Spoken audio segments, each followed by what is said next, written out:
Yeah, I mean, the whole group is disappointed in the result. We came up here with the intention of trying to get 3 points. I thought in the first half we were a little maybe slow, a little nervy to get started, and then I thought we really grew into the game. In the first half, created some goal scoring chances, and thought we probably deserved one. Second half, I thought we started okay, and then I think it wasn't one of our stronger finishes of the last couple of weeks here. A little bit careless with the ball, a little bit not connecting a few passes to create offensive transition. Got pinned in a little bit, and an unfortunate end to the match, and don't get the result that we wanted. Thanks, Coach. We'll go ahead and open up to questions. As a reminder, if you have one, please use the hand raise function. We'll start with Ben Wright.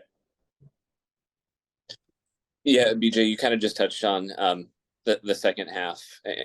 I'm just kind of curious what you saw from New England. It felt like they, I guess it's just at this point of the season, everybody's fighting for playoff spots and they're at home and pushing for a result like we talked about pre-match. But it felt like they just came out with significantly more intensity and kind of urgency than they showed in the first half.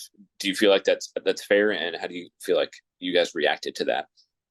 Yeah, I think it's a totally fair point and a good observation. I thought in the first half, we were able to find pockets of space in the midfield. Sam was able to get on the ball. Hani was able to get on the ball in the midfield, turn and run at their back line. So I thought that was an effective sort of set of plays. In the second half, they were much more aggressive. Center backs were releasing hard into the pockets. Pressure was always on our back.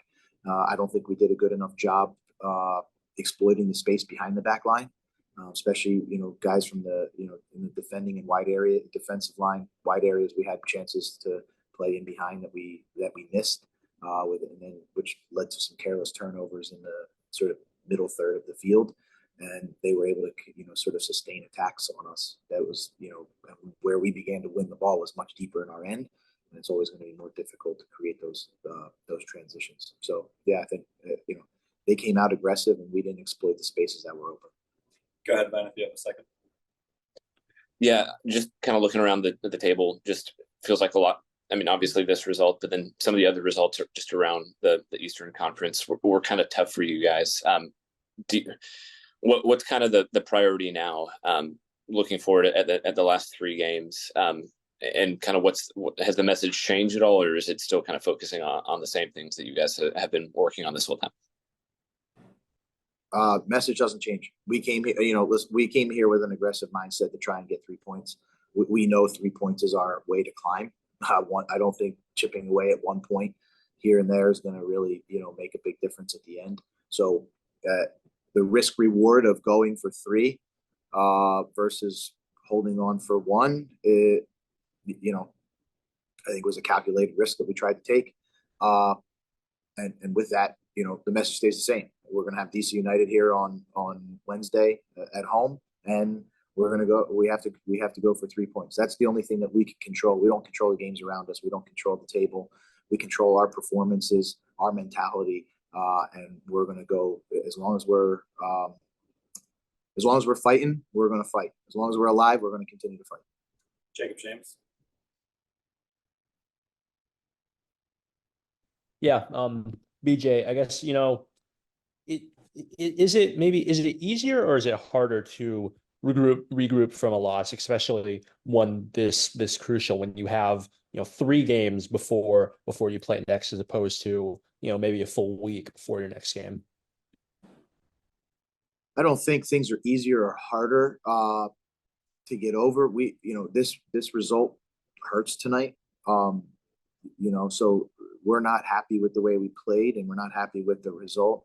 But as professionals, we take a period of time to sort of process it, flush it, and we have no choice. But we're going to move on, and we're going to get the group sort of refreshed here.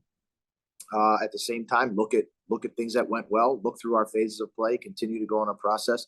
I would say each and every time, whether we win or lose, we're always learning. And so this is just another opportunity to learn, to build on what we're trying to accomplish here. Jacob, go ahead with your second. Yeah, and obviously Randall Leal returned, for I think his first game in first game for national over 5 months. Played about 10 minutes. I guess what do you see from him out there tonight, and what do you hope he can give you down the stretch for these last 3 games? Yeah, I think there was a couple bright moments by Randall. Good clean touches in the pocket, had the shot from the top of the box. You can see the way he can combine to the middle of the field. That's what we want. We knew that we needed to have a spark off the bench when we were going to go for it, and we knew he was under limited minutes to play, but thought that it was worth sort of taking that chance. And it was almost he almost created something. So that's what we hope for him to continue throughout the rest of the season. And as he continues to work hard in training and build his fitness and build his sort of game legs, we expect bigger and brighter things. Blair? Yeah, BJ, we always see in every game players talking to the referees, being annoyed or angry at the referees, I guess. But it felt like tonight it was happening more so than usual, even before the goal calls and all that. And then obviously at the end, 2 goals getting disallowed. From your perspective, was there anything different about the refereeing tonight, or was it just another day? No, I think in any game, we're down here at the end of the season, and every little play matters. And so any little play that can go your way or go against you has a big impact in the game. I think the one moment that we had on the field that maybe got us all upset was just Alex, with the trainer coming on and not coming on. Maybe there was a little bit of miscommunication, and we had to play down for 2 minutes. So I think that was sort of more the bigger issue throughout. But across the game, you're always expected that you think a few calls should have gone for you, and you probably think a few too many go against you. Go ahead, Valeria, with the last question. Yeah, and I have just 2 players to ask about. One wasn't involved tonight, and one hasn't been involved the last 2 games, and that's Drew Yearwood and Jonathan Perez. Are any of those injury related, or if there's any updates on them, that'd be great. Yeah, so Johnny was just a coach's decision. No injury or anything. We obviously we carried an extra center back tonight just because we had Jack was carrying a little bit of a knock. We didn't know if he could go, so that was just a coach's decision. And then Drew is still coming through his I would say the rehab sort of protocol. So he's expected to play for Huntsville tomorrow. And we hope, with him playing against Huntsville and getting a couple more trainings, he'll be available for selection for us, maybe as soon as Wednesday, hopefully by Saturday, and moving forward. Thank you, Coach. Thanks, guys. We'll be back shortly with Walker Zimmerman.